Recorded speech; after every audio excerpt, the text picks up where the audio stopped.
पलाश पुष्पम संकाशम तारकाग्रहमस्तकम रौद्रम रौद्रात्मकम घोरम तम केतुम प्रणमाम्यहम। नमस्कार मित्रों, मेरा नाम है ब्रजेश मिश्र। मैं ज्योतिष और विज्ञान का छात्र हूं। आपका स्वागत करता हूं आपके अपने चैनल में।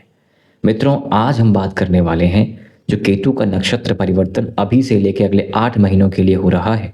केतु मघा नक्षत्र में जा रहा है, अन्य अन्य चरणों से होते हुए दिसंबर के फर्स्ट वीक तक मघा नक्षत्र में केतु आपके लिए है। आपके जीवन में क्या बदलाव करेगा या आपसे क्या उम्मीद रखता है केतु। देखिए मित्रों, केतु एक पुरातन ग्रह है, हमारी पूर्व जन्मों के कर्मों का वो साक्षी है। चतुर्युग सहस्त्राणी दिनवेक पितामह। जब चारों युग हजार हजार बार बदलते हैं तब ब्रह्मा जी का एक दिन होता है, उसे कल्प कहते हैं। महाकल्प की बात करेंगे, लगभग 4 बिलियन सालों की जर्नी, साइंटिफिक भी और वैदिक भी इक्वल डेटा आता है। 4 बिलियन सालों की जर्नी हमारी है। अब इन 4 बिलियन सालों की जर्नी का जो कर्म का लेखा जोखा है, उसके हिसाब से केतु हमें जीवन में बदलाव देगा। ठीक है, केतु मोक्ष कारक ग्रह है, इसलिए केतु जहां को बैठे या केतु जहां को देखे, उन भावों से संबंधित मोह को त्याग देना सबसे बड़ी रेमेडी होगी। ठीक है, केतु बदलाव करता है और सडन चेंजेस करता है। आइए समझते हैं आपके लिए केतु क्या बदलाव करेगा, कहां पे करेगा। मित्र, केतु आपके 7th हाउस बैठा, पार्टनरशिप, विवाह, बिजनेस वाले भाव में बैठा।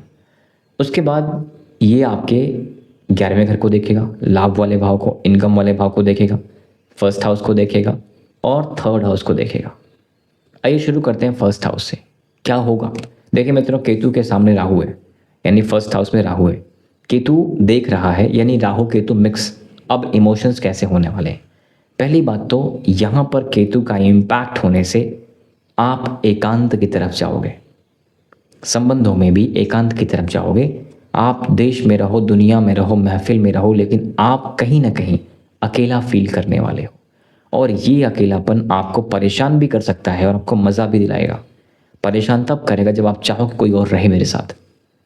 आनंद तब है जब आपको रियलाइज़ हो जाए कि कोई किसी का नहीं है तो मेरा भी कोई नहीं है, जो करना है खुद ही करना है।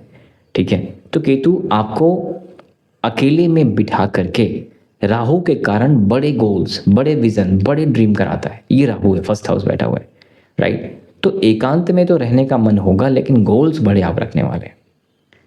कॉन्फ्लिक्ट क्या होगा यहाँ पर? कॉन्फ्लिक्ट ये है, केतु जो कुछ छोड़ने को बोल रहा है, राहु वही पकड़ने को बोल रहा है ना। तो इसमें क्या होगा? घर, गाड़ी, पैसा, प्लॉट, फ्लैट सब बनाओगे आप, बिल्कुल बनाओगे। लेकिन केतु छोड़ने को बोल रहा है, राहु पकड़ने का बोल रहा है। तो आप पकड़ भी लो तब भी आप इंजॉय नहीं कर पाओगे, सुकून नहीं है। आपको 1 करोड़ नहीं, 500 करोड़ घर खरीद लें, गाड़ी खरीद लें, ये केतु आपको उसको एंजॉय नहीं करने देगा, क्योंकि ये वैराग्य कारक, मोक्ष कारक ग्रह है कि चाहता है कि जो आप पकड़ रहे हो वही छोड़ना है आपको। ठीक है, तो 7th हाउस बैठा केतु आपके पार्टनर, आपके मैरिज लाइफ को लेकर के चीज़ें बड़ी ठीक नहीं करता। जो लोग विवाहित जीवन में चल रहे हैं, यहाँ पर अगर वैराग्य नहीं एक्टिवेट हो रहा है, वैराग्य का मतलब सामने वाले व्यक्ति से उम्मीद कम से कम रहे, चाहे पति हो या पत्नी, एक्सपेक्टेशंस कम से कम रखें और अपनी आध्यात्मिक ये चेतना को जागृत करें कि सामने वाला व्यक्ति ऐसे ही नहीं पति या पत्नी बन गया है। हमारे पूर्व जन्मों के अनुबंध रहे हैं, हमारे कर्म रहे हैं, तब हम साथ आए हैं। और सामने वाला व्यक्ति सुख दे रहा है या दुख, वो नहीं दे रहा है, हमें मिल रहा है, ये हमारे कर्मों का परिणाम है। वो तो बस एक माध्यम है। जब तक ये भाव एक्टिवेट नहीं हो जाएगा तकलीफ ज़्यादा होगी। लेकिन जैसे ही आप ये सोच लोगे कि मेरे कर्मों का परिणाम है, तो आपका पेन ऑटोमेटिकली डिक्रीज होना शुरू हो जाएगा।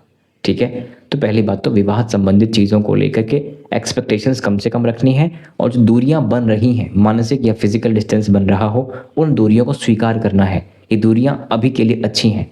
अगर ये मेंटल और फिजिकल डिस्टेंस एक लेवल पे हो, क्योंकि 8 महीने का फेज है ये, तब तो संबंध निभ जाएगा। नहीं तो केतु के आने से बहुत जगहों पर संबंध खराब होते देखे हैं हम लोगों ने। आपने विटनेस किया होगा कि संबंध खराब होता है। 2025 के मई से लेकर के दिसंबर के फर्स्ट वीक तक केतु वहीं पे है। अभी से लेकर अगले 8 महीनों के लिए भी केतु वहीं पे है। तो नक्षत्र परिवर्तन करके केतु और बली हो जाएगा। इसलिए दिसंबर के फर्स्ट वीक तक वैवाहिक संबंधों को लेकर थोड़ा सा सावधान रहना चाहिए। इसके बाद केतु आपके बड़े भाई बहन, सिबलिंग्स और इनकम वाले भाव को देखता है, आपके लाभ वाले स्थान को देखता है, इच्छाओं वाले स्थान को देखता है। इसका मतलब आप कुछ भी खरीदें, कुछ भी करें, कुछ भी डिज़ायर करें, आपकी इच्छाएं अनिच्छाएं बदल जाएंगी। इसका मतलब आप घर खरीदें, गाड़ी खरीदें, एंजॉय नहीं करेंगे, खरीदने के बाद ही आपको लगेगा कि यार इतना भी इम्पोर्टेंट नहीं था, इस तरह की चीज़। सुकून नहीं है, मोटा मोटा ये समझिए सुकून नहीं है। ठीक है, बड़े भाई बहन के साथ भी ये मेंटल डिस्टेंसेस क्रिएट होने के या फिजिकल डिस्टेंसेस क्रिएट होने के योग यहाँ बन जाते हैं। ठीक है, केतु का इम्पैक्ट आपके फर्स्ट हाउस, आपके 11th हाउस तो हमने देखा, वैराग्य हमने देखा, सब कुछ पाना है, सब कुछ छोड़ देना है, ये हमने देखा। केतु का इम्पैक्ट आपके 3rd हाउस पे भी है। 3rd हाउस है पुरुषार्थ पराक्रम, छोटे भाई बहन। तो पुरुषार्थ पराक्रम में केतु का इम्पैक्ट होने से आप लेजी, लेथार्जी आपके जीवन में आती है, मूडी बनते हो आप। ठीक है, केतु एक हेडलेस वॉरियर है ना, योद्धा तो है, मेहनत तो कराता है, लेकिन मूडी है आप, डिसिप्लिन में समस्याएं करता है। खासकर आपके 1st हाउस राहु बैठा और 2nd हाउस आपका शनि बैठा हुआ है, ये करंट ट्रांजिट की बात है ना। 2nd हाउस ट्रांजिट जो शनि का हुआ है आपके 4th हाउस को देखता है, घर, गाड़ी, पैसा, प्लॉट, फ्लैट, शनि आपके लग्नेश हैं। ये प्रोमिसेस इवेंट तो हो रहे हैं, 27 में आपकी 7.5 भी खत्म हो रही है, तो ये इवेंट्स प्रॉमिस हो रहे हैं कि शनि का वहाँ पर होना आपको कुछ दे के जाएगा, ट्रांसफॉर्मेशन करेगा। लेकिन ट्रांसफॉर्मेशन 1st हाउस से ही तो होगा, पर्सनैलिटी से ही तो होगा। अगर आप अलाइन नहीं है केतु को लेकर के, अगर आप मानसिक रूप से तैयार नहीं है केतु को लेकर के, तो फिर शनि भी आपको जो कुछ धन, वैभव, यश देने वाला है, सुख समृद्धि देने वाला है, वो एंजॉय कहाँ से कर पाएंगे, लाभ कहाँ से ले पाएंगे। इसलिए एक बात का ध्यान रखना है कि जो कुछ भी आप करने का देख रहे हो, आपकी इच्छाएं भले ही बार बार बदलें, लेकिन जो आपके लिए इंपॉर्टेंट है उसको करने का प्रयास जरूर करना है। आपकी इच्छाएं बदलेंगी, आपकी अप्रोच बदलेगी, आप गिव अप भी करते हुए दिख जाओगे कि ये नहीं चाहिए, वो नहीं चाहिए, ये नहीं करना, वो नहीं करना। इसलिए बस ये देखना है कि आपके लिए आवश्यक क्या है, जो आवश्यक है, फिर इसमें इच्छा हो या अनिच्छा, पीछे हटने की तो कोई आवश्यकता होनी नहीं चाहिए।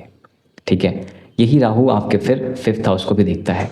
लाइफ में, दोस्ती यारी में कुछ सडन लोगों की एंट्री भी होती है, प्रेम जीवन में भी कुछ सडन लोगों की एंट्री भी होती है।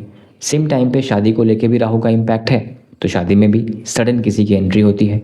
यही चीज़ें फिर आपके 9th हाउस को भी लेकर के हैं, ट्रैवल को भी लेके हैं, है ना, विदेश यात्रा को लेके भी हैं, अत्यधिक यात्राओं को लेकर के भी हैं। राहु और केतु दोनों पाप ग्रह, दोनों आपके 1st हाउस पे इम्पैक्ट डाल रहे हैं। राहु बैठा, केतु देख रहा है, स्वास्थ्य को लेकर चिंता भी होती है। राहु क्या है, स्टमक, इंटेस्टाइन, किडनी स्टोन, ये सब राहु रिप्रेजेंट करता है। केतु क्या है, स्किन इश्यूज, 1st हाउस पे बालों का ध्यान रखिए, स्कल का ध्यान रखिए, सर का ध्यान रखिए, ये आपके 1st हाउस पे जाता है। शोल्डर्स को भी लेके पेन क्रिएट करने का काम ये लोग कर रहे हैं। सो क्रक्स ये है, पार्टनरशिप्स का विशेष ध्यान दीजिएगा। चीटिंग के योग हैं, बिल्कुल हैं। बंदी भी त्याग के योग हैं, बिल्कुल हैं। धन नुकसान के योग हैं, बिल्कुल हैं। तो इसका भी ध्यान रखना है, कब कहाँ किससे क्या लेन देन हो रही है, किससे क्या पार्टनरशिप से हो रही है, किन टर्म्स पे हो रही है, इसका भी ध्यान रखना है। तो मैरिज, पार्टनरशिप, इसका ध्यान, बिजनेस, इसका ध्यान, हेल्थ बड़ा इंपॉर्टेंट है, केयरफुल रहना ही है। बड़े गोल्स हैं, बड़ी महत्वाकांक्षाएं हैं, अचीव नहीं होने पर, बिकॉज राहु को सब कुछ बड़ा चाहिए, अचीव नहीं होने पर तकलीफ ज़्यादा होती है। सैटर्न 2nd हाउस बैठा, वो ग्रेजुअल प्रोसेस, स्लो प्रोसेस लेके आता है। तो इससे क्या होगा कि आपको सब कुछ अभी चाहिए, घाई रहेगा, है ना। इस घई में कुछ डिसीजंस गलत हो सकते हैं, मानसिक पीड़ा और बढ़ सकती है। इसका भी ध्यान रखना है कि पेशेंस डेवलप कर लेना चाहिए, अन्यथा चीज़ें बिगड़नी है। ठीक है, तो केतु और राहु के कारण जो आपका इनकम वाला भाव भी इम्प्लीमेंस में आ रहा है, इनकम वाले भाव का स्वामित्व बेटर है, ये जाकर के 5th हाउस बैठा है, ये सही समय पे है, बुरा नहीं है। ये आपको लाभ देने का पूरा प्रयास करेगा, डिजायर्स कंप्लीट करने का पूरा प्रयास करेगा। 1st हाउस भी इम्प्लीमेंस में आ रहा है, शनि इसका लॉर्ड है, again not bad. 3rd house यानी मंगल का इम्प्लीमेंस जो रहेगा, ये भी मोटा मोटा ठीक, ये मंगल कर्मेश है आपका, आप मेहनत करने वाले हो, चीज़ों को और बेहतर करने वाले हो। तो कुंभ राशि के लिए अगले 8 महीने में अगर कुछ सुझाव हैं तो ये हैं कि उम्मीद नहीं रखनी है, ना तो खुद से, ना लोगों से, ना पार्टनर से। ठीक है, आप बस एक स्ट्रक्चर बनाइए, एक प्रोसेस बनाइए, वो फॉलो करने का ट्राई करिए। मन भटकेगा, भटकने दीजिए। लोग आएंगे, लोग जाएंगे, लोग चीट करेंगे, बिल्कुल करने दीजिए।